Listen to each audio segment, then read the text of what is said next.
Hey, I forgot to introduce myself. My furry name is Rafer, and my real name is Stephen. I'm really, I don't know how to use the two interchangeable, but whatever. You can just call me Rafer. And I'm here to talk to you about some more books. So this one is SummerHill by Kevin Frane, who still is my favorite furry author, out of everyone ever. Um, he goes by the two names of, well, he used kind of, yes, maybe no, yes, used to, does now, sort of future. Yeah. He goes by Rikoshi, where most of his clean stuff gets posted, or KM Hirosaki, where most of his non-safe for work stuff is posted. And he, when he was talking about writing SummerHill on the Unsheathed podcast, because it was originally going to be a bit more explicit, um, mainly due to the scene with this otter that you had sex. Their skin is hallucinogenic, like the main character SummerHill licks him and then has hallucinations when they're having sex or something.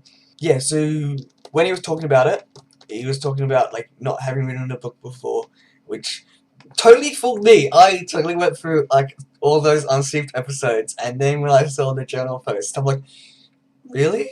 Like, because I remember them when they had like Rikoshi on, not cast or unsaved, or the old Who First podcast, and I was like, oh man, I don't like this Rikoshi guy, and like I thought they had the same accent because they lived in the same area, so I'm just like, because a lot of the time, people sound the same to me, at least first off, um.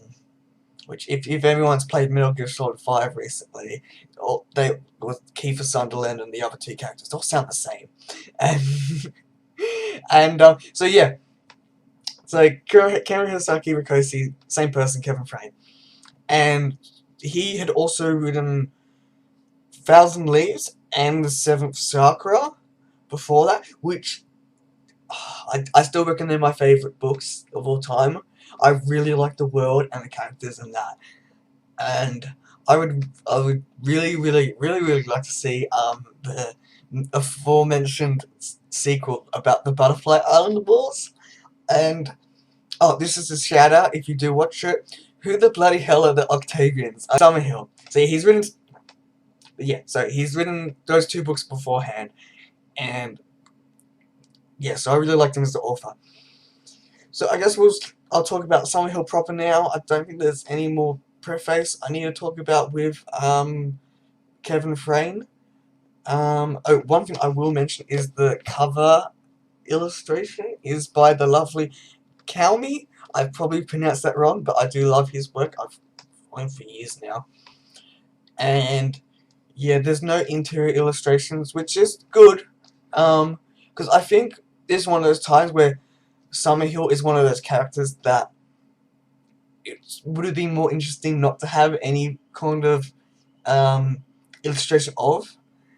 So then, like, because then you can build your own mental image, because the character is very set out to just be a dog or a mutt. He's not any specific thing, but I feel like Kami does capture that quite well. But then I am biased in the fact that I can't tell any canids apart. Except like fennec foxes, because they've got the big ears, and that's a good given. And so SummerHill is about this. Well, it's a lot easier. It's a lot more easier to describe than my last video about talking about Green Fairy. It is a time traveling dog, and time travel and dimension traveling dog, and he goes on an adventure. He ends up on a cruise liner. Yeah, that's what they are. Big boats that go around. He ends up on a cruise liner as a stowaway. Oh, ends up on a cruise liner as a stowaway, and spoilers, is found by another stowaway that's pretending. Oh, is she still? Mysteriously ends up on a cruise liner as a stowaway. He doesn't know how he got there. This is the opening chapter. He doesn't know how he got there. The opening chapter is number 2, and the next chapter does explain it. And then going through the book, it explains it, how he got there. He's a really interesting character because he's like a character where he doesn't know how he knows things, and he's trying to find out how he knows things. Like there was a joke in an Unsaved podcast where Kame Hirosaki was talking about how he would totally write a Christmas special story where SummerHill knows the meaning of Christmas, but doesn't know how he knows it, and he has to go on a journey to find out, which sums up the character quite well, and I guess why I like this story quite a lot. Spoilers are interesting. On one hand, I do like. I reckon it would add to the book, not knowing the truth behind SummerHill. Not everything's explained, but generally the larger plot of the SummerHill character is, and the setup is quite good towards the end. Though also knowing it doesn't really destroy it too much. Whether you could work it out is an interesting question. If you read a lot of sci-fi, probably yes, but if you're like me and not too much, then no. But yeah, spoilers, he is a dimension traveling dog because, let me try and get this description right. Like, I may go back, reread it, edit it in. The analogy is that the stream of life in the universe is, everyone's a bunch of, it's the stream of life, and I think that people are like boats or pedals or something that floats along the top of the water, and they only go down the stream towards death, because at the start of the stream, the being that creates life soon puts the leaves and petals, and they go down, and at the end, Ariziel, I don't know how to pronounce her name, she collects him at the end, who is my favourite character in the whole book. I'm sorry, Catherine, SummerHill, Shun, and Riori, the weird bird dude, but Ariziel is my favourite character. And SummerHill is revealed to be a fish that swims in that stream, and he can go up the stream, down the stream, like he can do whatever he wants in the stream of life, which explains why he can hop dimensions, time travel, and whatnot. And the interesting setup is the explanation, what kind of explanation to reason why he doesn't know how he knows things, is that he may have or may not have, well, wiped his own memory. Like, I think it's implied that something happened, like he did something and he wanted to wipe the slate clean. Like, I think maybe he exiled himself in the pale grey sky world so that he couldn't do anything because it's incredibly boring. But then at the same time, a future version of himself with blue eyes lets him out. And that is interesting. Like, I want to see the resolution towards it, which maybe gets resolved, that's the word, in the sequel Stargazer, which he did announce recently. And there's a bonus story, or there's an opening story up, and then you can support it through his Patreon at Kevin Frane. Yes, the Patreon is Kevin Frane. I unfortunately have not read it. I just haven't got around to it, strangely. It's a short story, like how much time do I need? But I'm looking forward to it. So I guess I'll talk more about the book and the characters now, because that's the general idea. He's a time-traveling time dog, and I guess that's enough to really want to jump into it. Following it for years does probably add to bias, because, like, I don't know, the hype. Everyone that was interested in it had a lot of hype, like, oh my god, I can't read it. I may as well talk about this now. So, there was a journal post, I think a year ago now, where Kevin Frane was talking about how he wasn't too happy with the book, which reading it and thinking about it, it kind of does show.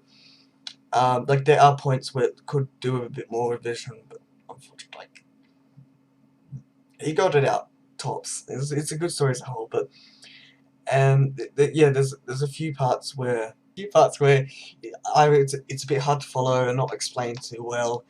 I know a year ago when I had read it like a month or two beforehand, and then I did think about that in hindsight.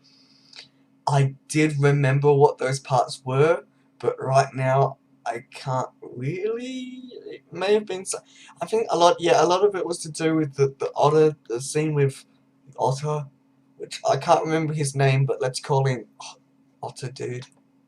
Um, and I thought it was a bit weak. Maybe because the description is a bit too strong there. A lot of the bits where he makes a copy of himself, um, which is hard to, I guess, to describe to begin with. Um, but I feel like there's a bit of an over embellishment of descriptions in that part. And oh no, anyway, let's talk about my favorite character now, because let's get over it. So Eriziel, she's like the deaf lady. I love her description. It was very striking. I remember when I first read it, and the pivotal scene with her, I think, is the one scene. Maybe there's another part where SummerHill meets her, and I can't remember off the top of my head. But because SummerHill goes to the dry dock where the SS Nosquam was made, which is the interdimensional cruise ship that he met Catherine on, and um, and yeah, so he's there, he's waiting because he doesn't really know what to do, but he knows that he should go there, and he can work out what to do next because he wants to. I can't remember how he gets his direction. Like, how does he know he wants to do something? I don't know.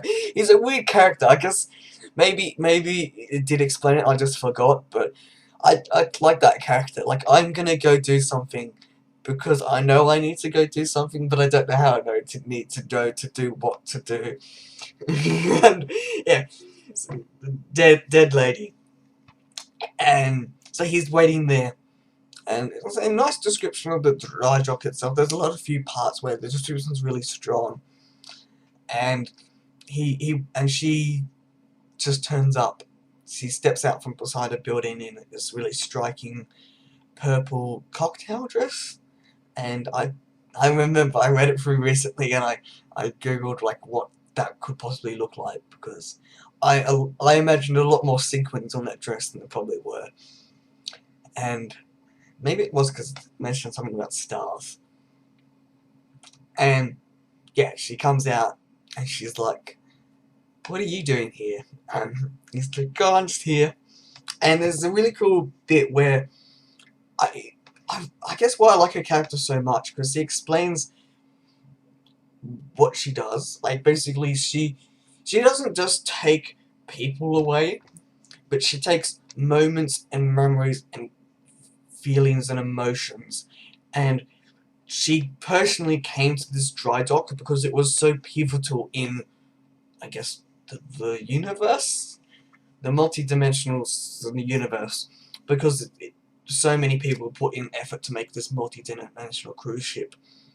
And she's going, "How can you feel it?" And SummerHill's, "I can't feel anything." And she's like, "You're missing out on so much."